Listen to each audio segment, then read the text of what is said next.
Holidays-nale, adu namma GT Holidays da. GT Holidays, South India's #1 travel brand. You know you are special when you're with GT Holidays.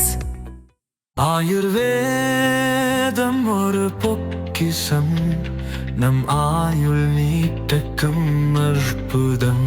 Dr. Srivarmas. Ananya's Nana Nani Homes, a paradise for senior citizens. Coimbatore. வணக்கம்.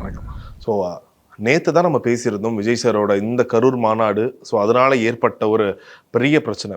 So அப்படி பார்க்கும்போது இன்னைக்கு அவர் வெளியிட்டிருக்க இந்த 5 நிமிட வீடியோவை நீங்கள் பார்த்தீங்களா? பார்த்த உடனே உங்களுக்கு முதல்ல தோணுற விஷயம் என்னவா இருந்தது? பொலிட்டிக்கலாக அவருக்கு ஒரு அட்வான்டேஜ் ஏற்படும் அப்படின்னு தெரியுது. அவர் வந்து டைரெக்டாக சிஎம்ஐ சேலஞ்ச் பண்ணுறாரு. இதுக்கு பின்னாடி ஒரு கான்ஸ்பிரசி இருக்குது அப்படின்னு சொல்கிறார். ஏன் மற்ற ஊரெல்லாம் நடக்கலை, இங்கே மட்டும் நடந்துச்சு அப்படின்னு கேள்வி எழுப்புறாரு. இது போன்ற இருதரப்பு கேள்விகள் தமிழ்நாடு முழுக்க இருந்துட்டு இருக்கு. பல பேர் வந்து விஜய் நடந்துக்கிட்டது தப்பு, அவர் ஏன் இருக்கல, நீங்களே கேட்டீங்க, ஏன் பேட்டி கொடுக்கல, ஏன் போனார், ஏன் அங்கே இருக்கல, இப்படி ஒரு பார்வை இருந்துச்சு. இல்லை டிஎம்கே செஞ்சுருக்குமோ, கவர்மெண்ட் செஞ்சுருக்குமோ, கரூரில் ஏன் நடந்துச்சு அப்படிங்கிறது 2 பக்கமும் இருக்கு. அப்போ இவர் வந்து இது ஒரு துயரம் நடந்துருச்சு அப்படின்னு முடிக்காமல் இதற்கு பின்னாடி ஒரு முயற்சி இருக்குது, ஒரு எஃபர்ட் இருந்திருக்கு இது நடந்திருக்கிறதுக்கு அப்படின்னு ஒரு சந்தேகத்தை கிளப்புறார். அப்போ இட் இஸ் எ ஸ்டாண்ட், அது வந்து ஒரு நிலைப்பாடு, அது he is taking a stand. அப்போ உடனே அதுக்கு ஆதரவாகவும் எதிராகவும் ஒரு டிபேட் வரும். அப்படி ஒரு டிபேட் வர்றது அவருக்கு பொலிட்டிக்கலாக நல்லது. ஓகே. இன்ஃபேக்ட் இப்போ நேற்று சொல்லும் போது நம்ம ரொம்ப ஸ்ட்ராங்காக பேசின ஒரு பாயிண்ட் என்னன்னா, இதுதான் விஜய் அவருடைய அரசியலுக்கு ஒரு முற்றுப்புள்ளியாக இருக்குமா, இல்லை இது ஒரு பிகினிங் ஆஃப் எண்டிங் எல்லாம்? நான் என்ன பதில் சொன்னேன்? நீங்க சொன்ன பதிலை தாண்டி எனக்கு இன்னைக்கு அவரே அதுக்கு பதில் சொன்னாருன்ற மாதிரி ஒரு ஃபீல் ஆச்சு. என்ன பதில் சொன்னேன்? நீங்க சொன்ன ஒரு பதில் அப்படிலாம் இல்ல, இது வந்து அவருக்கு ஒரு மெயினா இருக்கும். இன்னைக்கு என்ன சொல்றேன்? இன்னைக்கு அவருக்கு பொலிட்டிக்கல் அட்வான்டேஜா மாறும்னு சொல்றேன். ரைட். இன்ஃபேக்ட் அவர் அதுக்கு பதில் சொன்னது எப்படி இருந்துச்சுன்னா, அதெல்லாம் எதுவுமே இல்லை, இன்னும் ஸ்ட்ராங்கா தான் ஆக போகுது, நம்ம எல்லாம் ஒண்ணு கூடன்ற மாதிரி எனக்கு அந்த நேர்காணலுக்கே அவர் பதில் சொன்ன மாதிரி தான் இருந்தது. அதாவது இன்னும் ஸ்ட்ராங்கா நம்ம பண்ண போறோம் அப்படிங்கிறது வந்து ஒரு பியூர் பொலிட்டிக்கல் ஸ்டேட்மெண்ட். ஓகே. அது இந்த வீடியோவில் வெளியிட்டிருக்க வேண்டாம். ஃபார் யுவர் இன்ஃபர்மேஷன், நாங்கள் வந்து சம்பவம் நடந்த அன்னைக்கு நாங்கள் லைவ் பண்ண போதே விஜய் அவர்கள் ஒரு வீடியோ வெளியிடுவார்னு சொன்னோம். சரி. அந்த விளக்கம் கொடுக்குறது, நீங்கள் அந்த ப்ரெஸ் மீட் கொடுக்காதுக்கெல்லாம் அதான் பதில் தான். ஏன்னா நீங்கள் ப்ரெஸ் மீட் கேட்டால் நீங்கள் 150 கேள்விகள் கேட்பீங்க. அது வந்து ஆக்சுவல் கிரக்ஸை டைல்யூட் பண்ணிடும். ஓகே. அவர் என்னென்ன நடந்த சம்பவத்துக்கு இரங்கல் தெரிவிக்கிறார், நடந்த சம்பவத்துக்கு ஒரு காரணம் இருக்குது அப்படின்னு சொல்ல வர்றார். சிஎம் சார் தேவையில்லாம் அரெஸ்ட் பண்ணாங்க, நீங்கள் முடிஞ்சால் என்னையே தொடுங்க அப்படின்னு சொல்கிறார். அப்போ இந்த ஃப்ளோ வந்து பேட்டியில் வந்து வெளியில் வராது. ப்ரெஸ் மீட்டில் வந்து அவங்க கண்ணாப்பினா நம்பத்தட்டு கேட்டு அவங்க வந்து அவர் வாயப்படுங்க பார்த்து போயிடுவாங்க. அதனால் ஒரு வீடியோ போடுவார். நாங்கள் அன்னைக்கு நைட்டே சொன்னோம், அதுதான் நடந்திருக்கு. நான் வந்து சம்பவம் அன்னைக்கு நைட்டே நான் சொன்னேன், அவர் வீடியோ வெளியிடுவார், அதுதான் நடந்திருக்கு. இதில் வந்து அவர் கடைசியில் வந்து கட்சி நம்ம தொடர்ந்து பலமாக இயங்கும் அப்படிங்கிறத தவிர்த்து வந்துருக்கலாம். பட் நம்ம யாரையும் கமெண்ட் பண்ண முடியாது. அதுதான் அது பொலிட்டிக்கலாக மாற்றுது. அது வந்து பொலிட்டிக்கலாக மாற்று, நம்ம வந்து இன்னும் ஸ்ட்ராங்காக நம்ம போவோம், தோழர்களே நம்ம தயங்காமல் இருங்க அப்படின்னு சொல்கிறது. மற்றபடி அது வந்து வாழ்க்கையில் ஒரு ஜீர்ணிக்க முடியாத விஷயம். நான் அவங்க கூடயே இருக்கிறேன், நான் கட்டாயம் நேரில் வருவேன், நான் பார்ப்பேன், அங்கே இந்த மாதிரி பிரச்சனையினால நான் வர நினச்சேன், வர முடியல. நேற்று நம்ம சொல்லியிருந்தோம், நம்ம வந்து வராமல் இருக்கிற ஒன்றும் தப்பு கிடையாது. அது எல்லாமே ரொம்ப சரி. இங்கே பொலிட்டிக்கலான ஒரு மைலேஜும் அட்வான்டேஜும் ஒரு சேலஞ்சும் எங்கே அவர் எடுக்கிறார் அப்படின்னா, சிஎம் சார் முடிஞ்சால் நீங்கள் என்ன ஏதாவது பண்ணுங்க, நான் ஆஃபீஸில் இருப்பேன், இல்லாட்டி வீட்டில் இருப்பேன். 5 மாவட்டத்தில் நடக்காது, கரூர் மாவட்டத்தில் மட்டும் ஏன் நடக்குது உங்களுக்கு புரியுங்களா? நடந்த எல்லாத்துக்கும் வந்து எங்கள்கிட்ட ப்ரூஃப் இருக்குது, அது வந்து காலம் அதை வந்து சொல்லும், நாங்கள் வந்து அதை எதிர்கொள்வோம் அப்படின்றார். இந்த விஷயங்கள் வந்து ஒரு குற்றச்சாட்டு, இட்ஸ் எ பிளேம். அந்த பிளேம் வரும்போது அதுக்கு பதில் வந்து டிஃபென்ஸ் ஒன்று வரணும். அப்போ வந்து அந்த டிபேட் வந்து ஒரு பக்கம் நிற்கும். அவர் சொன்னார் இல்லையா, டிவிகே வர்சஸ் டிஎம்கே அப்படின்னு, அந்த டிபேட்டுக்கு தள்ளும். ஓகே. ஸோ பொலிட்டிக்கலாக அது வந்து ஒரு அட்வான்டேஜாக மாறும். சார், இப்போ நீங்கள் முதல் நாள் நீங்கள் வெளியிட்ட வீடியோவில் நீங்கள் சொல்லியிருந்தீங்க கண்டிப்பாக விஜய் இதை பற்றி ஒரு வீடியோ வெளியிடுவாருன்னு. ஆனால் 18 மணி நேரத்துக்கு அப்புறம் தான் ஒரு ட்வீட் வெளியிடுறாரு. கிட்டத்தட்ட 3 நாளைக்கு அப்புறம் தான் ஒரு வீடியோ வெளியிடுறாரு. பொதுமக்களோட பார்வையாக இருக்கட்டும், தலைவர்களோட பார்வையாக இருக்கட்டும், எல்லாம் ஓகே, இவர் என்ன தான் பண்ண போகிறாரு, விஜய் இந்த விஷயத்தை எப்படி ஹேண்டில் பண்ண போகிறாரு, இதுதான் கேள்வியாக இருந்துச்சு. ஆனால் இந்த ஒரு வீடியோ போதுமா? அவர் பேசுனது போதுமானதெல்லாம் இருக்கா? ஒரு வீடியோ போதுமா, இன்னொரு வீடியோ போடணுமா, அது வந்து இரலவெண்ட். நான் ஏற்கனவே சொன்ன 10 மணி நேரம் கழிச்சு பேசினாரா, 18 மணி நேரம் கழிச்சு பேசினாராங்கிறது இரலவெண்ட். அந்த மன அழுத்தம் இருக்கும்போது ஹவு டு ஹேண்டில் இட்னு ஒரு அரசியல்வாதி யோசிக்கணும். நோ டவுட், எடுத்தோம் கவிழ்த்தோன்னு பண்ண முடியாது. அதில் ஏதாவது ஏற்கனவே சொன்னேன், ஏன் ப்ரெஸ் மீட் கொடுக்குறதுக்கு நான் பதில் சொன்னேன். ஒரு வார்த்தை அவர் வந்து தப்பாக விட்டுருந்தாருன்னு அதுக்கு வந்து பெரிய விஷயமா இருக்கும். இப்போ அவர் வந்து சொல்கிறாரு, இந்த முன்ன விட பலமாக ஸ்ட்ராங்காக நம்ம மூவ் பண்ண போகிறோம் அப்படின்றார். இனிமே இடம் கேட்கறதுல நாங்கள் கொஞ்சம் கவனமாக இருப்போம் அப்படின்றார். இப்போ இதெல்லாம் வந்து வருது இல்லையா? அப்போ வந்து அவர் முன்னாடி பிளான் பண்ணுறாரு என்னென்னலாம் சொல்லணும்னு, அதை தெளிவாக டெரைவ் பண்ணுறார். நீங்கள் கொஞ்சம் நல்லா கவனிக்கணும். சிஎம் சாருக்கு அவர் வந்து நீங்கள் என்ன கைது பண்ணுங்கன்னு சொல்லும்போது அவர் ஃபேஸ் ரியாக்ஷனை நீங்கள் பார்க்கணும். ஆமா சரிங்களா தலை ஒரு அது கிட்ட ஒரு சினிமா டயலாக் போறதா சார் தெரிஞ்சது. டு பி ஆனஸ்ட் சார் அதெல்லாம் உங்களுடைய பார்வை, நீங்க அதை வச்சுக்கோங்க. நான் வந்து அதை மறுக்கல. நான் வந்து அதை டீகோட் பண்ண பாக்குறேன். அது சினிமா தனமா இருக்கு, டிராமா தனமா இருக்கு, பொய், அதெல்லாம் உங்களுடைய முடிவு. நான் வந்து அதை தடுக்கிறதுக்கு நான் இல்லை. அது வந்து you are entail to have your own opinion. நான் சொல்ல வர்றது அது அந்த கட்டமைக்கு எப்படி முடிஞ்சதுன்னு அவர் பண்ணா, நீங்க பண்ணா அப்படி பண்ண முடியாது. ரஜினிகாந்த் அவர்கள் வந்து தூத்துக்குடி சம்பவம் பத்தி சென்னை ஏர்போர்ட்ல ஒரு பெருமை கொடுக்குறாரு. அது வந்து என்னங்க அப்படின்னா, ஆமா சமூக விரோதிகள் ஊடுருவி விட்டாங்கன்னு ஒரு வார்த்தையை சொன்னார். அது உண்மை. அது சரி சரி. கலெக்டரேட்டுக்கு தீ வைக்கிறவங்க யாரா இருப்பாங்க? ஸ்டெர்லைட் ஊழியருடைய குடியிருப்புல எப்படி தீ வைப்பீங்க? நீங்க போராட்டம் ஸ்டெர்லைட்டுக்கு எதுக்கு? அரசாங்கம் முன்னாடி ஆர்ப்பாட்டம் எடுத்துங்க, பேரணி எடுத்துங்க, உண்ணாவிரதம் பண்ணுங்க, எல்லாம் பண்ணுங்க. நீங்க எப்படி தீ வைப்பீங்க? அப்ப தீ வச்சது வந்து போராட்டக்காரர்கள் சொல்ல முடியாதுல்ல. போராட்ட குழுன்னு ஒத்துக்கிடுவாங்களா நாங்க தான் தீ வச்சோம்னு? போராட்ட குழுவினர் நாங்க தான் தீ வச்சோம் ஒத்துக்கிடுவாங்களா? இல்ல. அப்ப தீ வச்சது யாரு? சமூக விரோதி. ஆனா சொன்னதுக்கு எப்படி சமூகம் சொல்லி சண்டை பண்ணாங்களா? அப்ப ஒண்ணு போராட்டக்காரர்கள் ஒப்புக்கொள்ளட்டும், நாங்கள் தான் தீ வைத்தோம் கலெக்டர் அலுவலகத்துக்கு, நாங்க தான் தீ வைத்தோம் ஸ்டெர்லைட் அலுவலகத்துக்கு. அப்ப நம்ம வந்து ஒன்றும் பேசல, ஓகே போராட்டம் வன்முறையா மாறிடுச்சுன்னு புரிஞ்சுக்கலாம். நீங்க வைக்கல. அப்ப யார் வச்சா? வச்சவங்க சமூக விரோதி. அதை சொன்னதுக்கு ரஜினிகாந்த் பிடிச்சிட்டாங்கல்ல. அப்ப இந்த மாதிரி ஒரு வார்த்தை வந்துடக்கூடாதுங்கிறக்காக தான் ஒரு வீடியோ. அப்ப வந்து ஒரு 18 மணி நேரம் கழிச்சு, 24 மணி நேரம் கழிச்சு, 36 மணி நேரம் இந்த இடத்துல நம்ம அவர் சொன்னதுல என்ன இருக்குது? அவர் வந்து இப்ப ஒரு ஸ்டாண்ட் எடுக்கிறார், ஒரு போஸ்டர் கொடுக்குறார், ஒரு சேலஞ்ச் பண்றார். வாங்க நீங்க வந்து பாலிடிக்ஸ் பண்றீங்களா, நான் வந்து இதோட ஸ்ட்ராங்கா பண்றேன், இவ்வளவுதான். அப்ப இந்த இடத்துல கேம் வந்து ஒரு பொலிட்டிக்கலா அந்த பக்கம் திரும்புது. அவர் வந்து டிஎம்கே வர்சஸ் டிவிகேன்னு சொன்னதை அவர் எஸ்டாப்ளிஷ் பண்ண பார்க்குறார். அவ்வளோ இந்த இடத்துல வந்து ஒரு பொலிட்டிக்கல் கேம் இருக்கு. நேற்று திரு ஸ்டாலின் அவர்கள் வீடியோ வெளியிட்டார். அதில் எந்த கட்சி தலைவரும் தன்னுடைய தொண்டர்கள் சாவதை விரும்ப மாட்டார்கள் அப்படின்னு பதிவு பண்ணார். ஆக்சுவலாக அது வந்து ஃபேவரிங் விஜய்.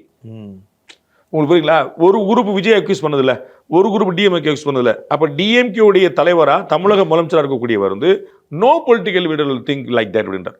அந்த மாதிரி பண்ண மாட்டாங்க. அப்போ வந்து இட்ஸ் ஃபேவரிங் டீம். அவர் வந்து சோஷியல் மீடியா அந்த மாதிரிலாம் காஷன் கொடுக்குறாரு. நான் ஏற்கனவே வேற ஒரு படம் எதுக்காக அந்த வீடியோ போட்டான்னு எனக்கு புரியல. ரைட். பட் நவ் இது வந்து ஒரு கிளியராக ஒரு ஸ்டாண்ட் வந்து இங்கே வந்து எடுக்கிறாங்க. அப்போ இது வந்து ஒரு அட்வான்டேஜாக வரும். ஆனால் ஒரு வீடியோ போதுமா? அவர் வந்து 20 லட்ச ரூபா நிவாரணம் அறிவிச்சிருக்காரு. அதுவே பத்தாது, எல்லாருக்குமே தெரியுமே. அப்படி ஒரு உயிர் வந்துருமா? என்ன திரும்ப 50 லட்ச ரூபா கொடுத்தா உயிர் வந்துரும்னா கொடுத்துடலாம்ல, அது பிரச்சனை இல்லை. அந்த இழப்பு ஈடு செய்ய முடியாதது. ஆனால் அடுத்து என்னன்னு பேசணும்ல, வாட் நெக்ஸ்ட்ங்கிற கேள்வி இல்லாமல் இல்லை. அப்போ இவருடைய வீடியோவில் வாட் நெக்ஸ்ட்னு சொல்றாரு. ஒன்று, we will continue the travel. 2, more stronger. Right. We know what happen and we will try to expose it. இதுதான் அவர் வச்சிருக்கிற பாயிண்ட்ஸ். இதுக்கு கவுண்டர் என்ன வருது, பொலிட்டிக்கலி ஹவ் இட் டெவலப்ஸ் நம்ம பார்க்கணும். ரைட். நான் எதனால இதை வந்து பார்க்க கொஞ்சம் சினிமா தரமா இருக்குன்னு சொன்னதுக்கு காரணம், இது ஒரு ப்ரிவேட்டிவ் பதில் மாதிரி இருந்துச்சு அவர் சொன்னது. எதுக்காக சொல்றேன்னா, நீங்க முடிந்த சினிமாலாம் சொல்லுவாங்களா, என்னோட தொண்டர்கள் மேல என் வீட்டில் இருக்கவங்க கை வைக்கிறதுக்கு முன்னாடி என் மேல கை வச்சு பாருங்க, நான் ஆஃபீஸ்ல தான் இருப்பேன், வீட்டில் தான் இருப்பேன். மக்கள் மேபி எதிர்பார்த்தது ஒரு விஷயம் ஒன்றுவா. திரு விஜய் வந்து ஒரு கன்வென்ஷனல் ட்ரெடிஷனல் பொலிட்டீஷியன் கிடையாது. அது முதல்ல நீங்க புரிஞ்சுக்கணும். அவர் வேட்டி கட்டி வெள்ளச்சட்டை போட்டு வர்றவர் இல்லை. அவர் வந்து ஒரு பேண்ட் போட்டு ஷர்ட் போட்டு வர்றாரு. இன்னும் கூட என்ன நண்பா, என்ன நண்பிகளே அப்படின்னு தான் சொல்லிட்டு வர்றாரு. சரிங்களா? அவர் வந்து கழகம்னு பேர் வச்சுக்கிட்டாலும் அவர் இன்னும் கழகமா இல்லை. அவர் வந்து ஒரு நியூ ஏஜ் பொலிட்டீஷியனா தான் அவர் தன்னை போர்ட்ரே பண்ண பார்க்கிறார். இன்னைக்கு அவருக்கு 50 வயசு தான் இருக்கும். சரிங்களா? 50ங்கிறது பாலிடிக்ஸ்ல டூ யங் ஏஜ். உங்களுக்கு புரியுங்களா? திரு அண்ணாமலை விமர்சனம் பண்ணவங்க எல்லாம் கூட அவர் ரொம்ப சின்ன பிள்ளைங்கிறதா விமர்சனம் பண்ணாங்க. 40 வயசு அவருக்கு இன்னைக்கு. சரிங்களா? விஜய்க்கு 50 வயசு. 50ங்கிறதே பாலிடிக்ஸ்ல யங் ஏஜ் தான். திரு உதயநிதி உங்களுக்கு எல்லாமே அந்த வயசு தான். உதயநிதி நம்பர் 2 லீடர் தானே. உங்களுக்கு புரியும். நம்பர் 2 அவர் சன்னா இருக்க போய் தான். அவர் வந்து வேற ஒரு அரசியல் வந்தா அவர் கீழே தான் இருந்திருப்பாரு. அப்ப சன்னா இருக்க நம்பர் 2. 50ங்கிறது வந்து பெரிய ஏஜ் கிடையாது. அப்ப he is portraying himself as a new age leader. அப்ப அவர் யூஸ் பண்ற வெக்காபுலரி தான் நீங்க கன்வென்ஷனலா இருக்கணும். பெரியோர்களே, தாய்மார்களே, என்னுடைய வேதனையை சொல்லனா துயரத்தில் நான் மூழ்கி அந்த மீள முடியாத கடலில், அதெல்லாம் நீங்க எதிர்பார்க்க முடியாது. அவர் அங்க பேசும்போது என்ன பாடுமா அப்படி தானே சொல்றாரு. பாட்டிலுக்கு 10 ரூபா. அவர் மோடியோ ராகுல் காந்தியோ இப்படி நீங்க பார்க்க முடியாதுல்ல. ஸோ இவர் வந்து வேற ஒரு அடுத்த தலைமுறைக்கான ஒரு தலைவர். நம்ம இப்படிலாம் இன்னும் போகும்போது நீங்கள் இன்னொரு விஷயம் சொல்லிடுறேன், என்னுடைய தனிப்பட்ட கருத்தா. சினிமாலேயே நீங்கள் எதிர்காலத்தை தேடினா இதுதான் வரும். நீங்கள் ஒரு டாக்டரை கொண்டாட மாட்டுறீங்க. ஒரு காமகோடின்னு ஐஐடி டைரக்டர் இருக்கிறார். ஒரு பாஸ்போர்ட் கூட இல்லாமல் ஒரு வெளிநாட்டு கூட போகாமல் இந்தியாவை முன்னேற்றன்னு போட்டு 1.5 நாளைக்கு ஒரு காப்புரிமை வந்து ஐஐடி சென்னை வாங்கிட்டு இருக்கு. இவருடைய இதில் 1.5 நாளைக்கு 1, 3 நாளைக்கு 5 வாங்குறாங்க. அப்படி புயல் வேகத்தில் ஸ்டார்ட் அப்ஸ் வந்து அவ்வளோ அதிகமாக வருது. பிளான் ஃபாரின் போகிறேன்னு சொல்லணும். ஏன்பா ஃபாரின் போகிற ஒரு ஸ்டார்ட் அப் ஆரம்பித்தார். அவர் யாருக்காவது தெரியுமா? இங்கே இதை மாதிரி 1000 பேர் ஜோஹோ உட்காந்துருக்கிறார். வேம்பு ஸ்ரீதான் சொல்லிட்டு அமெரிக்கா விட்டுட்டு தென்காசியில் மலையடி வாரத்தில் ஒரு கிராமத்தில் உட்காந்துருக்கு. நான் போய் பார்த்தேன். கிராமம்னா குக்கிராமம், கிராமம்ல குக்கிராமம். என்னங்க இங்கே வந்து 5G கனெக்ஷன் கிடைக்குதுங்க, பிஎஸ்என்எல்ல கேட்டேன் கொடுத்துட்டாங்க, அவ்வளோதானே. எனக்கு நியூயார்க்லேயும் 5G தான், தென்காசிலையும் 5G தான், ஆல் ஃபைன் அப்படின்றார். இவ்வளோ பெருமக்கள் இங்கே வேலை பார்த்துட்டு இருக்கிறாங்க. யாருக்கா தெரியுமா? நம்ம ரஜினி வருவாரா, கமல் வந்துட்டாரு, விஜய் வருவார், வேற யாரா இப்படியே நம்ம தேடிட்டு இருந்தோம்னா என்ன வரும்? அப்போ அவர்களுடைய ஸ்லாங்கில் தான் அவங்க பேசுவாங்க. அவர்களுக்கெல்லாம் நீங்கள் பாருங்க, அந்த அந்த எதிர இருக்கக்கூடிய ரசிகர்கள் கம் தொண்டர்கள் அவங்க கனெக்ட் ஆகிறாங்களா இல்லையா விஜய் கூட? பயங்கரமாக கனெக்ட் ஆகிறாங்க. அப்போ அவங்களுக்கு தானே பேசணும். அப்போ முதல்ல அந்த அந்த ஆடியன்ஸ், அந்த அந்த மாப், அந்த க்ரௌடே வந்து கன்வென்ஷன் கிடையாது. தலைவரே நல்லா இருக்கீங்களா அப்படிங்கிறது கிடையாது. தளபதி அப்படிங்கிற குரூப். அப்போ அவங்களுக்கு தான் 10 நிமிஷம் தான் பேசுறாரு. 10 நிமிஷம் எவ்வளோ நிற்கிறாங்க அவ்வளோ. அந்த அந்த குரூப்பே வேற, அவர்களுக்கான மொழியில் அவர் பேசுறாரு. ஸோ நீங்கள் வந்து ஏன் ஆளை கை வச்சு பாரு, ட்ராமா பண்ணுறாரு, நீங்கள் அவங்க ஸ்லாங்கே அதுதான். அதை நீங்கள் குறை கண்டா குறை உங்கள்கிட்ட இருக்கு. வெள்ளத்தனைய மலர் நீட்டம் மாந்தர்தம் உள்ளத்தனையது உயரும். விதை ஒன்று போட்டால் சொர ஒன்று முளைக்காது. நீங்கள் எங்கு தேடினீர்களோ அங்கு ஒரு பொருள் கிடைத்திருக்கிறது. நீங்கள் தேடியது திரை, கிடைச்சதும் திரை தானே. அப்போ நீங்கள் தரையில் தேடி பாருங்க, உங்களுக்கு வேற கிடைக்குமா இருக்கும். நீங்கள் இதை விட்டு போட்டு அங்கே தேடினீங்க, அப்புறம் அங்கே உள்ளதானே கிடைக்கும். சரி சரி சார். அப்படி பார்க்கும்போது இப்போ விஜய் சார் இப்போ இந்த விஷயம்லாம் பேசுறது எல்லாமே ஓகே. அதை தாண்டி மக்களோட எதிர்பார்ப்பு எப்படி இருந்துச்சுன்னா, ஒருவேளை ஸோ எப்படி இருந்தாலும் அவர் சொல்கிற மாதிரி தான், இதுக்கப்புறம் நான் வீடியோ வெளியிட்டாலும் போன உயிர் வர போகிறதில்ல, அதுக்கு எது கொடுத்தாலும் ஈடாக போகிறதில்ல. ஒருவேளை அந்த சடலத்தை அவங்க புதைக்கிறதுக்கு முன்னாடி ஒரு வீடியோ ஏதாச்சும் ஒரு விஷயம் ஒரு ஆறுதலாக சொல்லியிருந்தா, சே என் தலைவன் இவருக்காக போடுச்சு, அட்லீஸ்ட் நம்மளுக்காக ஒரு இறக்கமாச்சும் பட்டிருக்காருன்னு, அந்த வீடியோ ஒரு 3 நாள் தாமதமாக விட்டதுக்கான காரணம் என்னவா பார்க்குறீங்க? நீங்கள் 3 நாளுக்கு உள்ளே விட்டுருந்தாருன்னு அந்த குடும்பத்தில் யாருமே பார்த்துருக்க மாட்டாங்க. ஏன்னா சம்பவம் நடக்குது அன்னைக்கு ராத்திரியோட ராத்திரியா எல்லாருக்குமே. ஆனால் காதுகளுக்காச்சும் போயிருக்கோம்ல, ஒரு வார்த்தை சொல்லியிருக்காரு, யாரும் கவனிச்சிருக்கணும். இன்னைக்கு எல்லாரும் பார்த்துருப்பாங்க. இன்னைக்கு அந்த தொண்டர்கள் அந்த குடும்பத்தை 41 பேருடைய குடும்பத்தினர் பார்த்துருப்பாங்க. இன்னைக்கு அன்னைக்கு பார்த்துக்க மாட்டாங்க. ஏன்னா அவங்க பூரா அவங்க கணவனோட, மனைவியோட, இறந்து போன குழந்தையோட அவங்களோட உட்காந்துருப்பாங்க. சரிங்களா? அவங்கள புதைக்கிறதுக்கோ எரியூட்டுறதுக்கோ அவருடைய சடங்குகள் என்னவோ அதுபடி செஞ்சு உட்காந்துருப்பாங்க. அப்போ ராத்திரி வந்துட்டு எல்லாருமே வந்து போஸ்ட்மார்ட்டம் பண்ணியாச்சு, மறுநாள் எல்லாருமே பாடி கொடுத்தாச்சு, மறுநாள் எல்லாம் புதைச்சாச்சு.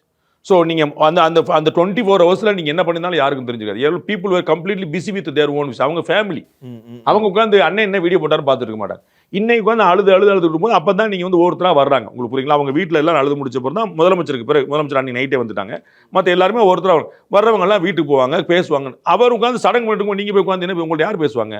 இன்னைக்கு நிர்மலா சீதாராமன் அவர்கள் போகிறாங்க, அவங்க உட்காந்து கதை சொல்கிறாங்க எல்லாருமே. அந்த இந்த மாதிரி ஆயிடுச்சு, இப்படி ஆயிடுச்சு, போலீஸ் இப்படி பண்ணிட்டாங்க, பப்ளிக் இப்படி பண்ணாங்க, ஒரு விஷயங்களை கேட்க முடியுது. ஏன்னா 2 நாள் கழிச்சு போனாங்க. அவங்க எரியூட்டிட்டு இருக்கும்போது நீங்கள் போயிட்டீங்கன்னா நீங்கள் கூட சேர்ந்து அழுதுட்டு தான் வரணும். அப்போ திரு விஜய் அவர்கள் முத நாள் போட்டிங்களா, 10 நிமிஷத்தில் போட்டிங்களா, அதெல்லாம் எனக்கு என்ன போட்டிங்கிற மட்டும் தான் நான் பேசுவேன். நான் எப்பயுமே நீங்கள் ஏன் நேற்றே பேசலை, இன்னைக்கு நான் என்னைக்குமே பேசுகிறவங்க கிடையாது.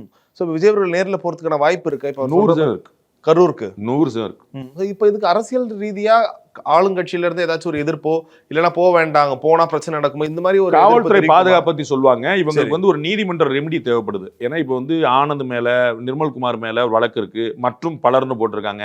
இந்த வீடியோக்கு பிறகு திரு விஜய் மேல என்ன பண்ண போறாங்க, இதெல்லாமே நம்ம கவனிக்க வேண்டியிருக்கு. அதனால இந்த ரெமெடி கிடைச்ச பிறகு அவங்க ஒரு பிளான் பண்ணுவாங்க. நீதிமன்றத்து மூலமா ஒரு தீர்வு கிடைச்ச பிறகு என்ன செய்யலான்னு போது, ஏன்னா விஜய் போலங்கிறது மட்டும் இல்லை, ஆனந்த் போல, நிர்மல்குமார் போல, ஆதவர்ஜுனா போல, ராஜ்மோகன் போல, பலர் போல, புரியுங்களா உங்களுக்கு? ஏன்னா அவங்க எல்லாம் அடுத்து என்னங்கிற குழப்பமே ஏற்கனவே இருக்குது. அது இன்னும் அன்ஆன்சர்டு. அப்போ அதுக்கு ஒரு ஆன்சர் கிடைக்கும் போது ஆட்டோமேட்டிக்காக அவங்க போவாங்க. ஏன்னா அவங்க கட்சிக்காரங்க. அது வந்து 41 பேரில் 30 அந்த குழந்தைகளை தவிர 31 பேர் அவங்க ரசிகராக தான் இருந்திருப்பாங்க. ஒருவேளை இவங்களோட இந்த கட்சியோட உள்கட்டமைப்பு இப்போ ஒவ்வொரு ஊருக்கும் ஒரு திமுகவாக இருக்கட்டும், அதிமுகவாக இருக்கட்டும், இவங்க வந்து ஒரு வட்ட பிரதிநிதி, செயலாளர், பகுதின்னு சொல்லிட்டு நிறைய விதமான கேட்டகரி வர ஹைராக்கி இருக்கும். இப்போ ஒரு பிரச்சனை நடக்குதுன்னா இவங்க எல்லாமே வந்து முன்னிருப்பாங்க. அப்படிதான் நிறைய தலைவர்கள் உண்டானாங்க, நிறைய அமைச்சர்கள் இப்போ ரொம்ப பீக்ல இருக்கவங்க. ஒருவேளை டிவிக்கே இந்த ஒரு விஷயத்தை உருவாக்காமே அந்த கூட்டம் சேர்ந்துட்டா போதும், எல்லாமே பண்ணிடுவாங்க. அதெல்லாம் உருவாக்கி வச்சிருக்காங்க. அவங்க நிறைய பணிகள் பண்ணவங்க. அவங்க வந்து உள்ளாட்சி தேர்தலில் தனித்து நின்று போட்டிட்டு எல்லாம் ஜெயிச்சவங்க, வந்தவங்க எல்லாம் பண்ணவங்க. வேற ஊர்ல வேற கட்சி நடந்தா செஞ்சிருப்பாங்க. அவங்க கட்சிக்கு தான் நடந்தது. பழியும் கூட அவங்க மேல ஒரு பாதி பேர் போடுறாங்கனால அவங்க கொஞ்சம் ஸ்தம்பிச்சு நிக்கிறாங்க. இப்ப என்ன செய்யறதுன்னு தெரியலையே, ஸ்தம்பிச்சு நிக்கிறாங்க. அப்ப நம்ம வந்து ஒரு மேலிடத்துல ஒரு இன்ஸ்ட்ரக்ஷன் கொடுக்கணும், மேலிடமே ஸ்தம்பிச்சு நிக்குது.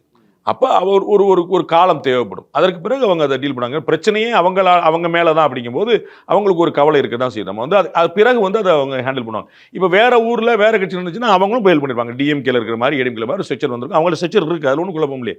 பூத் வரையும் ஆள் போட்டு வச்சிருக்காங்க. They are having A strong structure now. Okay. அப்போ அப்படி பார்க்கும்போது விஜய் அவர்கள் சொன்னதுல உண்மை என்னன்னு எல்லாருக்கும் தெரியும். மக்கள் ஒருத்தர் சொல்லும் போது அந்த கடவுளே வந்து எனக்கு சொன்ன மாதிரி இருக்குன்னு சொல்றாங்க. என்னதான் சார் உண்மை? ஏன் அது ஒரு என்னதான் உண்மைங்கிறத காவல்துறை தான் சொல்லணும். ஆனா இவர் வந்து ஒரு தெளிவான குற்றச்சாட்டை முன்வைக்கிறான்னு தெரியும். He is directly blaming. அதுல வந்து எந்த குழப்பமும் இல்லை. நாகரிகங்கிறது 2வது நாளே நம்ம அதை பேசக்கூடாதுன்னு அவர் வந்து அது சொல்றாரு தவிர ரொம்ப கிளியரா சொல்றாரு. 5 மாவட்டத்துல நடந்துச்சு, எங்க பிரச்சனையும் இல்லை. கரூர் மாவட்டத்துல மட்டும் ஏன் இந்த பிரச்சனை? நடந்த உண்மை என்ன எல்லாருக்கும் தெரியும், மக்களுக்கு தெரியும், மக்கள் பார்த்துக்கிட்டு தான் இருக்கிறாங்க. அப்படின்னா என்னன்னா, இது வந்து ஒரு விபத்து அல்ல.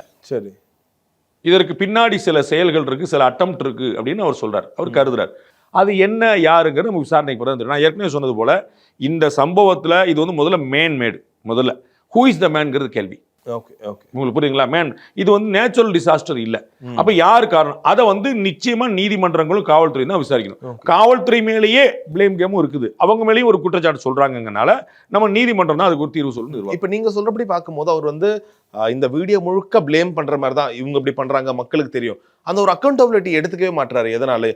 நானும் ஏதோ ஒரு வகையில் ஒரு காரணம். அது எனக்கு ரொம்ப வருத்தம், ரொம்ப ஆச்சரியமா இருந்தது. அது வந்து நானும் ஒரு காரணம்னு சொல்லியிருக்க வேண்டியது இல்லை. ஆனா வந்து இது நடந்தது என்னுடைய கூட நடந்துச்சு அப்படிங்கிற எனக்கு பெரிய பொறுப்பு இருக்கு. ஏன்னா தார்மீகம்னு ஒரு வார்த்தை இருக்கு. இந்த வந்து நம்ம வந்து இங்க தார்மீகங்கிறது வந்து யாரா இருந்தாலும் நம்ம பார்க்குறோம். திருப்பத்தூர்ல ஒரு காவல் நிலையத்துல அஜித்துங்கிற ஒரு பையன் வந்து அடிச்சு கொல்லப்படுறான். அதற்கும் முதலமைச்சருக்கு ஏதாவது பொறுப்பு இருக்கா? கிடையாது. அவருக்கு அப்படி சம்பவமே அப்புறம் தான் தெரிஞ்சிருக்கும். ஆனா அவர் ஃபோன் பண்ணி சாரி கேட்கிறார். இது என்னன்னா, இதுதான் அந்த அக்கௌண்டபிலிட்டி, தார்மீகம். அவர் சாரி கேட்டால் ஒன்றும் நடக்க போறது இல்லை, அவருக்கு சம்மந்தமும் இல்லை. அப்போ ஆனால் ஏன் ஐயோ என்னப்பா என்ன பைட்டுக்காரதான் பண்ணிட்டாங்களே, ஐயோ சாரிங்க அப்படின்னு சொல்லி உங்களுக்கு புரியுங்களா? அப்போ இது என்னுடைய கூட்டத்தில் என்னுடைய தொண்டர்கள் வந்த இடத்துல நடந்துருச்சு அப்படிங்கிறதுல ஒரு வகையில் நானும் அதுக்கு காரணமாக இருந்திருக்கிறேனே அப்படின்னு வருத்தம் தெரிவிச்சிருந்தாருன்னு அது வேறையாக இருந்திருக்கும். சரி, சொல்ல முடியாது. ஊடகங்கள் நான் தான் காரணம் தலைப்பு செய்து போட்டு வந்துருக்கலாம். நீ ஊடகங்கள் எப்படி டீல் பண்ணுவீங்கன்னு தெரியாதுல்ல. அது இப்போ உங்களுக்கு சும்மா தகவல், அத்வானி அவர்கள் வந்து நீங்கள் பிரைம் மினிஸ்டர் ரேஸில் இருக்கீங்களான்னு கேட்குறாங்க. நான் எந்த ரேஸ்லையுமே இல்லைங்க அப்படின்னாரு. நான் பிரைம் மினிஸ்டர் ரேஸில் இல்லை அப்படின்னு பேட்டி போட்டாங்க. அதாவது அவர் ஆர்வப்படாத மாதிரி போட்டு விட்டாங்க. அது இல்லை, அவர் கேள்விக்கு பதில் சொன்னார். ஆனால் எப்படி அந்த நியூஸ் வெளியே வந்துச்சுன்னா, நான் பிரதமர் பதவிக்கு ஆசைப்படலை அப்படிங்கிற மாதிரி பதில் வந்துச்சு. தட் இஸ் ஹவ் மேனிபுலேட் பண்ணுவாங்க. ஒருவேளை நீங்க எதிர்பார்த்த மாதிரி சொல்லியிருந்தாரு, முதல் வரியில சொல்லியிருந்தாருன்னு நான் தான் காரணம் விஜய் ஒப்புதல் அப்படின்னு நீங்க மீடியா பூரா போட்டு வந்திருப்பீங்க. அது வரக்கூடாது, இதுக்கு காரணம் வேற ஆளு சொல்றதுக்காக அதை சொல்லாம இருந்தது. ஓகே, இப்போ இந்த அக்கௌண்டபிலிட்டின்ற வார்த்தை யூஸ் பண்றதுக்கு காரணமே இன்னைக்கு நிறைய அவர் சொல்லியிருக்கணும்னு நான் நினைக்கிறேன். நிச்சயமா என்னுடைய பொறுத்தளவு தார்மீகம்ங்கிறது வந்து எல்லாருக்குமே இருக்கு. அவர் நேரடியா காரணமா இல்லாட்டும் நான் வந்து பலமுறை சொன்னேன், இந்த ஜேபிஆர் மாதிரி பல சொன்னேன். அதான் நேரடியா அவர் காரணம் இல்லை. ஆனா அவர் வந்து அவருடைய கூட்டத்தினால ஒரு தார்மீக பொறுப்பு அவர் எடுத்துருக்கணும். அது சொல்றதுக்காக சொல்லியிருக்கணும். சொல்லாது எனக்கு ஆச்சரியம் தான். பட் ஒருவேளை இந்த காரணத்துக்காக சொல்லாம இருந்திருக்கலாம். ஓகே, இல்லை எங்களுக்கும் அதுதான் இருந்துச்சு. என்னன்னா எல்லா விஷயத்துக்குமே அந்த ஒரு அக்கௌண்டபிலிட்டி மேபி இது எங்க இருந்து ஆரம்பிக்குதுன்னா, அது ஒரு குழந்தை ஒன்று காணா போச்சுன்னு சொல்றாங்க, ஒரு 9 வயது குழந்தை காணா போகுதுன்னு சொல்றாங்க. அப்போ ஸ்டேஜ்ல ஒருவேளை இது எல்லாத்தையும் ஸ்டாப் பண்ணிட்டு அந்த குழந்தை என்ன ஆச்சு, ஓகே நமக்கும் ஒரு குழந்தை இருக்கு, அந்த ஒரு யோசனையோட அவர் ஆரம்பிச்சிருந்தா மேபி அங்கிருந்தே ஒரு அக்கௌண்டபிலிட்டி கேரிலாம் நீங்க முடிவு எடுத்துருக்க முடியாது. ஏன்னா அவர் குழந்தைய காணும் சொன்னது அவர் பேசி முடிச்ச பிறகு. ஓகே ஓகே சரிங்களா? அதுக்கப்புறம் உட்காந்து உள்ளே உட்காந்து என்னாச்சு ஏதாச்சு பாப்போன்னு பண்ணிட்டு இருந்தாருன்னா இன்னும் கூட்டமா இருக்கும். நான் உங்களுக்கு ஏற்கனவே சொன்னேன், அவர் வந்து மேல நின்ன போது 4 திசையும் அவர் பார்க்க முடியும். ஓகே ஓகே அவர் கேரவனுக்குள்ள போயிட்ட போது 1.5 திசையில தான் பார்க்க முடியும். எதிர இருக்கிறவங்களும் இந்த சைட்ல வந்து அந்த கேபின் பக்கம் வந்தவங்க பின்னாடி இருக்கிறவங்க பார்க்க முடியாது. உங்களுக்கு புரியுங்களா? அப்ப கூட்டம் இன்னும் அலைபாயும். இந்த இடத்துல அவர் பார்த்தோன்னே கிளம்ப போறாரு, பேசிட்டு இருக்கிறவங்க பேசிட்டு இருக்கிறாரு, அவர் கிளம்ப போறாரு. இப்ப இனிமே மிஸ் பண்ணிட்டு பார்க்க முடியாது, எப்ப பார்ப்பேன்னு தெரியாது. அப்ப அந்த பதத்தை இன்னும் ஜாம் ஆகும். அப்ப அவர் வந்து அங்க இருக்கிறதா போறதா பேசுறதா ஆர்டர் படுத்துறா அதெல்லாம் ஒரு அது வந்து வெளியில இருந்து எல்லாரும் சொல்லலாம், அந்த பாலை இப்படி அடிச்சிட்டாரு, இந்த ஒன் டவுன் இவர் இறக்கிட்டாரு, அது விளையாடுறவங்களுக்கு தான் தெரியும். அது வந்து அவருடைய நிலைமை வந்து அப்படி பண்ணலையே இப்படி பண்ணலாம் சொல்ல முடியாது. இப்போ அவர் எப்படி பண்ணுங்கிற கட்டாயம் சொல்லலாம். ஏன்னா 3 நாள் கழிச்சு அப்போ அவருடைய ஆக்ஷன்ல ஒரு நிதானம் தெரியணும். அதுதான் நம்ம யோசிக்கணும். அன்னைக்கு வந்து நீங்க இருந்தீங்களான்னு காவல்துறையை கிளம்பத்தான் சொல்லும் முதல்ல. ஏன்னா விஐபி கிளம்பிட்டாருன்னு அவங்களுக்கு பாதி வேலை மிச்சம். போகும்போதே பாதி பேர் கிளம்பிடுவான். அவர் இருக்கிற வரைக்கும் பிரச்சனை. வெளியில ஒருத்தர் சுத்திட்டு இருப்பான், விஜய் இன்னும் கிளம்பலடா அப்படின்னு வந்து ஒருத்தர் பாக்குறது இன்னும் 10 பேர் உள்ள வருவான். 7 மணிக்கு தான் ஆபீஸ் முடிஞ்சிருக்கும். அவன் இன்னும் ஜாம் ஆகிட்டே தான் போகும். நீங்க வந்து அவர் ஏன் அங்க இருந்தாரு, ஏன் அவர் பேசல, ஏன் அவர் கிளம்பிட்டாரு, ஏன் இதெல்லாம் கேள்வி கேட்க முடியாது. அது வந்து அந்த நேரத்துல யார் யார் கைடு பண்றாங்க. ஒரு எஸ்ஐ சொல்வார், வாங்க சார் கிளம்ப சார் பார், கிளம்ப முடியாதுன்னு சொல்ல முடியாது. அவரை பேச்சு ஆரம்பிக்கும் போது சொன்னார் பாருங்க, காவல்துறைக்கு நன்றின்னு ஆரம்பிக்கிறார். ஏன்னா அந்த அந்த ஜாம் பேக்கெட்ல கூட்டம் வரவே இல்லை. இவங்க நகர்த்தி கூட்டாங்க. அவன் காவல்துறை முன்னாடி சொல்லி இங்கேயே பேசிருங்கிறது வண்டி நேரம் அங்கதான் பேசுவோன்றாங்க. ஏன்னா அங்கதான் 4-வே பாயிண்ட் இருக்குது, அங்கதான் 4 பக்கம் பார்க்க முடியும், அங்கதான் பார்க்க முடியும். அப்ப அதனால தான் தெரிஞ்சுக்கிட்டு தான் இந்த இடத்துக்குள்ள கொண்டு வர எப்படின்னு சொல்லிட்டு 4 ஊர்ல சொல்லாதவர், 5 மாவட்டத்தில் சொல்லாதவர் நான் கரூர் மாவட்டத்தில் காவல்துறைக்கு நன்றின்னு சொல்றாரு. அது வந்து ஒரு அந்த இடத்துல அவர் என்ன டிசிஷன் எடுத்தாருங்கிற ஒரு சேலஞ்சிங்கான விஷயம் தான், நம்ம அப்படி சொல்ல முடியாது. நீங்கள் வந்து ஏன் நீங்கள் நகர்ந்தீங்க, ஏன் உட்கார்ந்தீங்க, அது அன்ஃபேர் கொஸ்டின். ஓகே, இந்த ஒரு வருஷத்துல விஜய் அவர்களுடைய இந்த தலைமை பண்புக்கு நீங்க எவ்வளவு ஒரு மதிப்பெனோ, இல்ல நீங்க இந்த தலைமை பண்பு எப்படி பாக்குறீங்க? ஹேண்ட்லிங் இந்த மாதிரியான சுச்சுவேஷனை அவர் ஹேண்டில் பண்றது எனக்கு ஒரு பெரிய ஒப்பீனியன் இருக்கு, நாட் த அப்ரோப்ரியேட் டைம். இப்போ அது சொல்றது சரியில்லைன்னு நினைக்கிறேன். ஏன்னா இந்த இடத்துல சொன்னா திருப்பி அது வேற மாதிரி போகும். ஒரு பேச்சுக்கு நான் வந்து 10க்கு 9 மார்க் சொல்லுங்க, 41 செத்து போயிட்டாங்க 9 மார்க்ன்றாங்க, 10க்கு முட்டைன்னு சொல்ல வச்சுங்க, இவர் வந்து பிஜேபி அப்படி தான் சொல்லுவாங்க. உங்களுக்கு புரியுங்களா? This is not the appropriate time. Right. Okay sir, இப்போ இந்த வீடியோ வெளியிட்டாரு, இது எல்லாமே ஓகே. இப்போ அடுத்த கட்ட நடவடிக்கை என்னவா இருக்கும்? தொடர்ந்து இவர் இதுதான் பண்ண போறாரா, இல்ல இப்ப நேத்து நீங்க தொடர்ந்து கூட்டங்கள் போவாரு? ஒரு வாரம் கூட மிஸ் ஆக போறது இல்லையா? ஒரு வாரம் மிஸ் ஆகும் கட்டாயம். 15-16 நாள் மிஸ் ஆகும், 2 வாரம் மிஸ் ஆகும். சரி, அக்டோபர் எண்டில் அவர் வந்து பண்ணுவார் நான் நினைக்கிறேன். அந்த அக்டோபர் எண்டில் அவர் பண்ணுவார். அதுலேருந்து ஆரம்பிச்சு போவார். ஏன்னா அவருக்கு கவர் பண்ணி ஆகணும். இப்போ இங்கே மிஸ் ஆனது சேர்த்து கவர் பண்ணி இன்னும் அக்ரெசிவாக போவார். அவுட்டரில் மாநாடு கேட்பார் வைப்பார். இன்னும் கூடுதலான கண்டிஷன்ஸ் போடுவாங்க, ரிஜெக்ட் பண்ணுவாங்க. இன்னும் பொலிட்டிக்கல் ட்ராமா நிறைய நடக்கும். அவங்க பூரா தடுப்பாங்க, எங்களை பொலிட்டிக்கலாக தடுக்கான்னு அவர் சொல்லுவார். நீதிமன்றம் போவாங்க, நீதிமன்றம் வந்து இதை வச்சு 2 கண்டிக்கும், உங்களால் தான் இப்படி ஆச்சு எல்லாம் சொல்லும். அதனால ஒரு lot of political dramas are awaiting. Okay, போன நேர்காணலில் கேட்கும் போது நீங்கள் சொல்லியிருந்தீங்க கண்டிப்பாக அடுத்தவங்க திரும்ப அதே கூட்டம் தான் வரப்போகுது, யாரும் இதை பற்றி நினைக்க மாட்டாங்க, எல்லாமே பழைய சம்பளத்துக்கு கூட்டம் வரப்போகுதுன்னு சொன்னீங்க.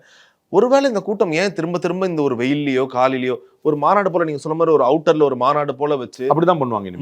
இனிமே அப்படிதான் பண்ணுவாங்க. ஓகே. இனிமே அவங்க ஊருக்குள்ள யாருமே பண்ணக்கூடாது, யாருமே கேட்டா அனுமதி கொடுக்க கூடாது. இது என்னுடைய தனிப்பட்ட வேண்டுகோள். எந்த கட்சியும் சரி, இது வந்து நீங்க வந்து பொதுக்கூட்டம் போட்டீங்கன்னா உள்ளரங்கு கூட்டம் போட்டுக்கோ, மண்டபத்துக்குள்ள வச்சுக்கோ. சரி, 500 பேருங்கிற 550 மாறலாம், 500 5000 மாற முடியாது.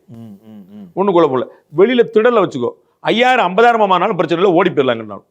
உங்களுக்கு புரியல? இந்த மாதிரி கூட்டங்களுக்கு நீங்க பாம்பு போட வேண்டியது இல்லைங்க, பாம்புன்னு கத்தினாலே போதும். உங்களுக்கு புரியுங்களா? என்ன ஆகும், போற இடங்கள் எல்லாம் 4 பக்கம் அடைச்சிட்டு நிக்கல. அப்ப திறந்த வழியா இருந்தா உண்மையிலே பாம்பு வந்தாலும் பிரச்சனை இல்லை. அதுதான் நீங்க புரிஞ்சுக்கணும். அப்ப நீங்க வந்து எல்லா கட்சிகளுமே எல்லாம் நீங்க பெரிய செல்வாக்கு மிக்க தலைவர் தானங்க, வாங்க எல்லா ஊர் அவுட்டர்ல போடுங்க. சென்னையில மவுண்ட் ரோட்ல ஆர்ப்பாட்டம் நடத்த முடியுமா? பீச் ரோட்ல பேரை நடத்த முடியுமா? நடத்த முடியாதுல்ல. அப்போ உங்களுக்கு ஆர்ப்பாட்டத்துக்கு ஒரு இடம் வச்சிருக்காங்கல்ல, வள்ளூர் கூட்டத்து போய் ஆர்ப்பாட்டம் பண்ணிக்க. முன்னாடி பார்த்தீங்கன்னா சைதை பனகல் பாலியில் வச்சிருப்பாங்க, பனகல் மாளிகை பதில் சைதாப்பேட்டையில். இங்கே சேப்பாக்கத்தில் விருந்தின மாளிகை வச்சிருப்பாங்க. பீச்சில் மெரினா பீச்லேயே சீரணி இறங்க ஒன்று வச்சிருந்தாங்க. இவ்வளோ இடம் இப்போ எதுவுமே கிடையாது எங்கேயுமே. இப்போ வந்து ஆர்ப்பாட்டமாக வள்ளூர் கூட்டத்தில் பண்ணிக்கணும். நாளைக்கு வள்ளூர் கூட்டத்தையும் தடுப்பாங்க, சில நாள் அதுவும் நடக்கும். ஆர்ப்பாட்டமாக நீங்கள் மாவட்டம் தாண்டி வச்சுக்கோங்க, அவ்வளோ வச்சுக்க வேண்டியது என்ன கிடைச்சு. ஓகே, நேற்று கேட்கும் போதே சொல்லியிருந்தோம், இந்த சுற்றி இருக்கிறவங்கள மேபி ஏடிஎம்கேவாக இருக்கட்டும், சீமானவர்களாக இருக்கட்டும், இவங்களுடைய இந்த ஒரு பேச்சு கொஞ்சம் பாசிட்டிவாவோ இல்லை விஜய்க்கு ஏதோ ஒரு வகையில் சப்போர்ட் பண்ணுறது ஃபியூச்சரில் அலையன்ஸ்க்கான ஒரு தூண்டுதலாக இருக்குமோன்ற கேள்வி. இன்னைக்கு இவர் சொல்லியிருக்க இந்த ஒரு நன்றி எப்படி பார்க்குறீங்க? இது ஒரு பொதுவான ஒரு நன்றி. அது வந்து என்னென்ன அலையன்ஸுக்கான விஷயமா நான் பார்க்கல. சரி, ஆனால் வந்து அரசியல் கட்சிகள் ஏன் பண்ணாங்கன்னு எனக்கு ஒரு வியப்பு இருக்கு. அவங்க என்னமோ ஒரு துன்பியல் சம்பவம், ஒரு வியப்பு, ஒரு விபத்து நடந்த மாதிரியே கொண்டு போறாங்க. ஏன்னா நாளைக்கு ஒரு நம்ம கட்சி கூட்டத்தில் நடந்துட்டு என்ன செய்யறாங்க ஒரு யோசனை இருந்திருக்கலாம். சரி, ஏன்னா இந்த கிரௌடு, இந்த மாபிள் நடக்கிற இந்த ஸ்டாம்பேடுங்கிறது எங்கனாலும் நடக்கலாம். உங்களுக்கு புரியுங்களா? அதனால அவங்க சாஃப்ட் படல் வாச்சாங்களான்னு தெரியல. அதனால தான் அவர் நன்றி சொல்லியிருக்காரு. இதுல ஒரு கூட்டணி கணக்கு இருக்குங்கிற அளவுக்குலாம் நான் போல அப்படி நான் பார்க்கல. திரு விஜய் அவர்களையோ, ஏடிஎம்கேவோ, அண்ணாமலை அவர்கள், பிஜேபியோ, இதை மாதிரி நான் வந்து அவங்க ஒரு அலையன்ஸ் கணக்கில் பிளான் பண்ணுறாங்கன்னு. அலையன்ஸ் நடக்கலாம், அது எனக்கு தெரியாது. டிசம்பரில் தான் நடக்கும். நான் உங்களுக்கு பல முறை சொல்லிட்டு அதை மாற்றவே இல்லை. டிசம்பரில் தான் ஒரு கிளாரிட்டி கிடைக்கும், அது அப்புறம். ஆனால் இவர்கள் பேசின கமெண்ட்டும் இவர் சொன்ன நன்றியும் அலையன்ஸுக்கானதல்ல. இவர்கள் என்ன நினைச்சிருக்கலாம், ஏன் இவங்க இவ்வளவு சாப்பிட்டாங்க? விஜய் கூட ஒரு கொஸ்டின் பண்றதுக்கு ஒரு நல்ல சந்தர்ப்பம். சரிங்களா? எந்த பெரிய கட்சியும் பண்ணல அதர் தன் டிஎம்கே. ஏன் நாளைக்கு நம்ம கூட்டத்தில் நடக்கலாம் அப்படிங்கிற ஒரு அச்சம் அவங்களுக்கு இருக்கலாம். அது அவரும் உணர்றாரு. அதனால எல்லாருக்கும் வந்து நன்றியும் சொல்றாரு. ஓகே, இப்போ விஜய் அவர்கள் நேற்று சொன்ன மாதிரி தான் திரும்ப கைதாவாரா இந்த ஒரு கேள்வி எல்லாம் தாண்டி ஆதவ் அர்ஜுனா ஒரு ட்வீட் ரொம்ப காலையில தான் போட்டிருந்தாரு நினைக்கிறேன். போட்டுட்டு ரொம்ப சில நேரத்திலேயே அதை டெலிட் பண்ணிட்டாரு. இது கிட்டத்தட்ட பார்க்கும்போது நேபாளில் நடந்த ஒரு மாதிரி சம்பவம் இங்கே நடக்கணும், இது எப்படி ஒரு ஆதங்கத்தோட ஒரு வெளிப்பாடுன்னு சொல்லலாமா, இல்லை எப்படி சொல்லலாம்? ஆதங்கம்லாம் கிடையாது, அபத்தம். அதெல்லாம் அதெல்லாம் தேவையில்லாத விஷயங்கள். அதனால தான் டெலிட் பண்ணாரு. தேவையில்லைன்னு அவருக்கே தெரியும். போடும் போது தெரியலையா, போட்ட அப்புறம் அதுதான் நம்முடைய அச்சம். அரசியல் நான் உங்களுக்கு அதான் சொன்னேன், நீங்க என்ன எதிர்பார்க்குறீங்களோ அதான் கிடைக்கும்னு நான் உங்களுக்கு சொன்னேன். நீங்க என்ன தேடுறீங்களோ அதான் கிடைக்கும். தொலைத்த இடத்துல தானே தேடணும். அப்ப நீங்க வந்து இது போன்ற தலைவர்களை நீங்க தேடினா உங்களுக்கு அது போன்ற தலைவர் தான் கிடைப்பாங்க. உங்களுக்கு வந்து போடும்போது ஒன்றும் தெரியல, அப்புறமா தோணிச்சு வெடிட்டு பண்ணி நீங்க போட்டு அப்படிதான் ஆமான்னு நிக்கணும். இல்லைன்னா போட்டிருக்கே கூடாது. போட்டு ஏன் டீல் பண்ணீங்கன்னா உங்களுக்கு இதுதான் தெரியல உங்களுக்கு அப்படிங்கிற கணக்கு தான். அப்போ நீங்க நாளைக்கு வந்து ஒரு பெரிய தலைவராக விரும்புகிறவர்கள் இப்படி சொன்னா அப்படி இருக்கும். நான் அது வேற மாதிரி ஆயிடுச்சு, வேற அது 4 விஷயம் யோசிச்சு தானே பண்ணோம். வீடியோ வந்து விஜய் வந்து ஏன் 3 நாள் கழிச்சு வீடியோ போறாரு? அன்னைக்கு ராத்திரியே ஃப்ளைட்லேயே போச்சு, சார்ட்டர் ஃப்ளைட் தானே போறாரு, தனியாக வீடியோ போட்டுக்கலாம்ல. அப்போ எமோஷனலாக ஒரு டிசிஷன் கூடாது. இது என்ன கான்சிக்வன்சஸ், என்ன விஷயம் யோசிக்கிறார். அப்போ கட்சிக்காரங்க என்ன நினைப்பாங்க, மற்றவர்கள் நினைப்பாங்க, கட்சி எப்படி நடத்த போகிறோங்கிற கேள்விக்கு என்ன பதில் சொல்ல போகிறோம், இது யாரையாவது கார்னர் பண்ணுமா, யாரையாவது குற்றம் சாட்டணுமா, நம்ம வருத்தப்படணுமா, அது ஒரு 10 விஷயம் யோசிச்சு தானே போடுறாரு. அப்ப அந்த விஷயம் யோசிக்காம போட்டுட்டு அப்புறம் நீங்க வீடியோ நீங்க ட்வீட் போட்டீங்க, அப்புறம் அதை எடிட் பண்றீங்க, அப்புறம் அதை டெலிட் பண்றீங்க. உங்கள்ட்ட எப்படி ஆட்சியை கொடுக்குறது? நாளைக்கு நீங்க ஒரு விஷயம் பண்ணிட்டு சாரி சார் தப்பாச்சு, இலங்கைக்கு நாங்க வந்து அங்க சண்டைக்கு போயிட்டோம், நல்ல மனுஷங்க அப்படின்னு சொல்லுவீங்களா? நீங்க முதல்ல சண்டையா இதெல்லாம் முடிவு பண்ணணும்ல. இப்போ ஆபரேஷன் சிந்தூர்ல 10 நாள் ஆச்சு. பெஹல்காம் அட்டாக்கு பிறகு 10 நாள் கழிச்சு தான் அட்டாக்கு. 10 நாள் என்ன தூங்கிட்டாங்களா, பயந்துட்டாங்களா? பிளான் பண்ணணும். அப்பதான் சக்சஸ். 4ஆவது நாள் போர் முடியுது, ஓடி வர்றான். அப்ப திட்டமிடணும்ல. அப்ப இதோட கான்சிக்வன்சஸ் என்னன்னு பார்க்கணும்ல. அவன் அணு ஆயுத நாடுன்னு தானே எடுத்து போட்டானே, பதில் வேணும்ல. நம்ம நாளைக்கு கேட்போம்ல, ஏன்பா அவன் தான் அணு ஆயுத நாடாச்சு, அவன்கிட்ட ஏன்பா போனன்னு கேட்போம்ல. அவன் தான் ரவுடி கண்ட்ரி ஆச்சு, அவன். அப்ப அந்த கான்சிக்வன்ஸ் எல்லாம் யோசிக்கணும்ல. அப்ப அவர் வந்து பிரதமர் என்ன சொல்றாரு, இந்த பாருங்க, முப்படைகளுக்கும் பரிபூர்ண சுதந்திரம் கொடுக்கப்படுது அப்படின்னு என்ன அர்த்தம்? உங்களுக்கு ரெஸ்பான்சிபிலிட்டி உங்களோட அர்த்தம். Okay okay. ஒருவேளை விஜய் சாரோட அந்த லெஃப்ட் ஹேண்ட் ரைட் ஹேண்ட் சொல்லப்படுற ஒரு பக்கம் புசியானந்த், இன்னொரு பக்கம் மாதவர்ஜுனா இருக்காரு. இவங்க 2 பேருக்குள்ளேயே பெருசான ஒரு இணக்கமான ஒரு இதுல அதிகமா இதுக்கு என்னங்க, அதுக்கு இருந்துட்டு போட்டோம், இல்லாம போட்டோம். இல்ல எதுக்காக இந்த 41 எதுலயுமே இல்லையோ? ஒருவேளை மாதவர்ஜுனாவோ ஆனந்தோ விஜய்க்கு கைட் பண்ற இடத்துல இருக்காங்கன்னு நினைக்கிறீங்களா? அவங்க எல்லாருமே விஜய்க்கு சப்போர்ட் பண்ற இடத்துல இருக்காங்க. என்ன சொன்னாலும் தலை மட்டும் தான் ஆட்டணுமா சார்? அது அவருடைய தலைவருடைய முடிவு. நீங்க பியூர் பாலிடிக்ஸ் ஒரு கிளாஸ் நடத்துறோம், அதை நீங்க ஜாயின் பண்ணுங்க, உங்களுக்கு நான் சொல்வேன். முடிவு தலைவருடையது. தலைவருக்கு நீங்கள் தகவலை சொல்ல முடியும், அறிவுரை சொல்ல முடியாது. அதை ஏற்றுக்கொள்வதும் ஏற்றுக்கொள்ளாதும் அவருடைய முடிவு. அதுதான் தலைவர். அது எல்லாருக்கும் அதுதான் ஸ்டாலினுக்கு, அதுதான் எடப்பாடிக்கு, அதுதான் மோடிக்கு, அதான் எல்லாருக்கும். நீங்க எல்லாரும் சொல்லுவாங்க அவர் கேட்டு மண்டையாற்றுப்பாருன்னு, அவர் மண்டையாற்றுவராக இருப்பார். ஸோ இதுக்கு முன்னாடி சொல்லும் போது அவருடைய அந்த வெளியில வந்து ஒரு பேசுற பேச்சே ரொம்ப ஒரு துள்ளலா இருக்கும். வாங்க நண்பா நண்பியா சொல்றதா இருக்கட்டும், ஒரு பாட்டு பாடுறது சிஎம் அங்கிள்னு சொல்றதா இருக்கட்டும். இனிமேல் அவருடைய எனக்கு தெரிஞ்சு இவ்வளோ ஹாப்பியா ஒரு மாதிரி இதே ஜோஷ் அவருக்கு தொடர்ந்து இருக்குமா? நீங்க எப்படி பாக்குறீங்க அவருடைய பேச்சு? எலெக்ஷன் ஒட்டி வந்து இருக்கும். இப்போ வந்து கொஞ்சம் ஸ்ட்ராங்கா இருக்கும், ஜோவியலா இருக்காது. ஆனால் கொஞ்சம் ஸ்ட்ராங்கா இருக்கும். பாடி லாங்குவேஜ்ல ஒரு ஸ்டிஃப்னஸ் இருக்கும், ஒரு ஸ்ட்ராங்கா பண்ணுவாங்க. பட் வந்து லேட்டரா அது திரும்பி ஜோவியலாவும் மாறும். ஓகே. இப்போ அரசாங்கம் சார்பில் இந்த ஒரு கேஸை எப்படி எடுத்துட்டு போறாங்க? இப்போ அடுத்தது என்ன நடவடிக்கை எடுத்துருக்காங்க? அரசாங்கம் எடுக்க வேண்டிய நடவடிக்கையை வேகமாக எடுக்கலன்னு நான் நினைக்கிறேன். அரசாங்கம் வந்து விசாரணை ஆணையம் ஏன் போட்டது எனக்கு புரியவே இல்லை. விசாரணை ஆணையத்தால் என்ன செய்ய முடியும்னு தெரியல. விசாரணை ஆணையத்துக்கான வரையறைகள் என்னன்னு யாருக்குமே தெரியாது. உங்களுக்கு ஏதாவது தெரியுமான்னு சொல்லுங்க, எனக்கு தெரியாது. அப்போ விசாரணை ஆணையம் எதுக்கு அமைக்கப்பட்டிருக்குன்னே தெரியல. அதுவே இன்னும் வெளியே வரல. அதுக்குள்ளே ஆணையம் விசாரணையே பண்ணிட்டு வந்துருச்சு. எனக்கு அதுவும் புரியல. எனக்கு அப்போ நம்ம வந்து பண்ண வேண்டியது காவல்துறையின் நீதிமன்றம். நீங்கள் பிஜேபியோடைய உண்மை அறியும் குழுவோ, திமுகவுடைய உண்மை அறியும் குழுவோ, விசாரணை, இது எதுக்குமே பலன் கிடையாது. இது எதற்குமே அதிகாரம் கிடையாது. அதிகாரம் இருப்பது காவல்துறையும் நீதிமன்றம். அதிகாரம் இருப்பவர்கள் செயல்படலை, அதிகாரம் இல்லாதவர்கள் வந்து ஆளாளுக்கு ஒன்று பண்ணிட்டு இருக்காங்க. எனக்கு அது புரியவே இல்லை. நீதிமன்றத்தில் இந்த வழக்கு போய் நீதிமன்றம் ஒன்று சொன்ன பிறகுதான் இது கான்கிரீட்டான அடுத்த லெவல் வரும். அந்த விஷயங்களோட காவல்துறை ஒரு ஸ்டெப் எடுத்துட்டு யார் குற்றம் அப்படின்னு ஒரு குற்றச்சாட்டு ஃபைல் பண்ணாதான் வரும். அதர்ஸ்னு போட்டிருக்காங்க. என்ன அவங்க பிளான் என்ன, காவல்துறை பிளான் என்னன்னு தெரியல, நீதிமன்றம் பிளான் இல்லை, தாவக்க பிளான் என்னன்னு தெரியல. அதெல்லாம் தெரிஞ்சால் தான் நம்ம அடுத்த கட்டணும். மற்றபடி இதில் வந்து செய்கிற குடும்பம் எல்லாரும் போக வேண்டியதான், பேச வேண்டியதான், விசாரணை வைக்க வேண்டியதான். அதெல்லாம் அது வந்து இன்னும் ஒரு கான்கிரீட்டான ஒரு டிசிஷன் வரப்போகிறது இல்லை. ஓகே. ஸோ சீக்கிரம் விரைவில் எல்லா உண்மையும் தெரிய வரும்ன்ற மாதிரி விஜய் சார் சொல்லியிருக்காரு. ஸோ இவங்க சைடில் எப்படி மூவ் பண்ண போகிறாங்க இந்த ஒரு விஷயத்தை? தாவேக்கால அவருடைய வழக்கறிஞர் மதுரை நீதிமன்ற வளாகத்திலேயே உயர்நீதிமன்ற வளாகத்திலேயே சொன்னார், இது வந்து திட்டமிட்டு நடத்தப்பட்டது, எங்களிடம் ஆதாரங்கள் இருக்கின்றன, தரவுகள் இருக்கின்றன, எங்களுக்கு வீடியோ ஃபுட்டேஜஸ் இருக்குன்றாங்க. அவங்க கிட்டத்தட்ட ஒரு 10-20 கேமரா மல்டி கேம் போட்டு அவங்க எடுத்துருக்காங்க. ஏதாவது தரவுகள் சிக்கியிருக்காங்கிற பார்க்கணும். அவங்க இவ்வளோ கான்கிரீட்டாக ஸ்ட்ராங்காக சொல்கிறாங்கன்னா something maybe there with them. We have to wait and watch. நமக்கு ஆதாரங்கள் தரவுகள் வெளியில் வரும். நான் சொல்கிறது திமுகவா தாவேக்காவாங்கிறது என்னுடைய பிரச்சனை இல்லை. 41 உயிர்களுக்கான ஒரு நியாயம் கிடைக்கும். அது வந்து திட்டமிட்டதா எதிர்பாராமல் நடந்ததாங்கிறது தெரியணும். அந்த உண்மை நியாயம் கிடைக்கும். அது யார் மூலமாக வந்தாலும் நமக்கு சரி. அது நமக்கு வந்து தாவேக்கா எக்ஸ்போஸ் பண்ணிச்சு, டிஎம்கே எக்ஸ்போஸ் பண்ணிச்சு, போலீஸ் எக்ஸ்போஸ் பண்ணாங்க, நீதிமன்றம் தான் வெளியே கொண்டு வந்துச்சு. Very happy. நமக்கு வந்து நான் அந்த 41 உயிர்களுக்கான நியாயம் கிடைக்கணும். அது யார் வெளியே கொண்டு வந்தாலும் நம்ம வந்து கவனிக்க வேண்டிய விஷயம். அதனால தான் இந்த குரல் எழுப்புறோம். இப்போ அடுத்தடுத்த கட்ட நடவடிக்கையாக இப்போ நீங்கள் சொல்கிற மாதிரி ஒரு 2 வாரம் மேபி தள்ளி போடலாம். இவருடைய பிரச்சாரம் இது எல்லாமே இது ஆகலாம். ஸோ விஜய் அவர்கள் மன ரீதியாக இவ்வளோ பாதிக்கப்பட்டிருக்காரு. அடுத்து மேபி அந்த ஒரு மொத்த ஸ்கெடியூலே மாற வேண்டியது இருக்குமா? கட்டாயம் மாறும். ஏற்கனவே சொன்ன மாதிரி ஒரு 2 வாரம் கழிச்சு 3 வாரம் கழிச்சு அதை ஆரம்பிப்பாங்க. பட் வந்து தொடர்ந்து போகணும். இன்னும் எவரி சாட்டர்டே சண்டே கூட ட்ரை பண்ணுவாங்க.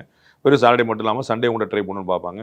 பேக் டு பேக் அவங்க பண்ணணும். அப்போ தான் கவர் பண்ண முடியும் அவங்களால. Okay okay. ஒருவேளை திரும்ப இவர் என்ன ஒரு விஷயம் சொன்னாலும் இதுக்கு அரசாங்கம் தான் காரணம். ஸோ இதுக்கப்புறம் ஒருவேளை இவங்க சார்ந்து ஏதாச்சும் பிரச்சனை பண்ணாலும் அது ரொம்ப ஒரு ஈஸி டேக்கிளாக இருக்கும்ல. நாங்கள் எதுவும் பண்ணலாங்க, அதுக்கு ஒரு கை காமிச்சு விட்டு போகிற மாதிரி தான். அப்படிலாம் விட முடியாது. ஆதாரங்கள் காட்டலான்னு மக்கள் நம்ப மாட்டாங்க. ஏன்னா இப்போ மக்கள் மத்தியில் 2 விவாதம் இருக்குது. அதை தான் நான் உங்களுக்கு ஏற்கனவே ஆரம்பத்தில் சொன்னேன். இது கவர்மெண்ட்டோடைய பிள்ளையா தாவேக்காவோட பிள்ளையான்னு மக்கள் யோசிக்கிறாங்க. அப்போ இது கவர்மெண்ட்டோடைய பிள்ளைன்னு ஒரு ஸ்டாண்ட் எடுக்கிறார் இவர். அப்போ இதற்கான வாத பிரதிவாதங்கள் வரும். அப்போ கவர்மெண்ட் தான் பண்ணிச்சு, அவங்களுடைய கோளாறு தான், கரூரில் மட்டும் ஏன் நடக்கும்னு ஒரு கேள்வி எழுப்பலாம்னா அதற்கு தரவுகளை முன்வைக்கணும். நீதிமன்றத்திலேயோ மக்கள் மன்றத்திலேயோ எங்கேயோ ஒரு இடத்துல வைக்கணும். வச்சாதான் மக்கள் இருப்பாங்க. வெறும் வாயில சொல்லிட்டு போனால் அதை ஏற்க மாட்டேன். இன்னைக்கு அவர் இனிஷியேட் பண்ணது சரி, அது ஒன்றும் குழப்பம் இல்லை. நீதிமன்றத்தில் அவங்க சொல்லியிருக்காங்க, அதுவும் சரி. அது வெளியில வந்து ஆஹா இப்படி ஒரு வீடியோ சிக்கிருக்கு, ஆமா யாரோ பிளான் பண்ணி செஞ்சிருக்காங்க, யாரோ இப்படி இன்ஸ்ட்ரக்ஷன் கொடுத்துருக்காங்க, இந்த மாதிரி உண்மைகள் வெளியே வரும்போது தான் இவர் சொல்றதுக்கான நம்பகத்தன்மை வரும். ஓகே, இன்ஃபேக்ட் நிறைய விஜய் ரசிகர்கள் வந்து ஏற்கனவே ரொம்ப ஆவேசமா ஒரு கொந்தளிச்சிருக்காங்க. நேத்து மன்சூர் அலிகான் ஒரு பிரஸ் மீட்ல சொல்லும் போது ஒரு நிருபர் கேட்கிறார், விஜயை கைது பண்ணிடுவாங்களான்னு. எங்க கை வச்சிருப்பாக்கலாம், வச்சா என்ன ஆகும் தெரியுமா தமிழ்நாடு. நிறைய பேர் அதை வந்து ரொம்ப ஜோஷா ஷேர் பண்ணிட்டு இருந்தாங்க, பாடுறா எங்க தலைவரை கைது பண்ண என்ன நடக்கும்னு பாடுறான்னு. ஸோ இது எல்லாமே இந்த ஒரு ஆப்போசிட் சைடில் இருக்கும்போது விஜய் சார் இப்போ இந்த மாதிரி ஒரு விஷயம் சொல்றது ஏதோ ஒரு வகையில் பாத்தீங்களா, எங்க தலைவர் கூட சொல்லிட்டாரு, அப்ப ஆப்போசிட்ல தாங்க பிரச்சனை இருக்கு.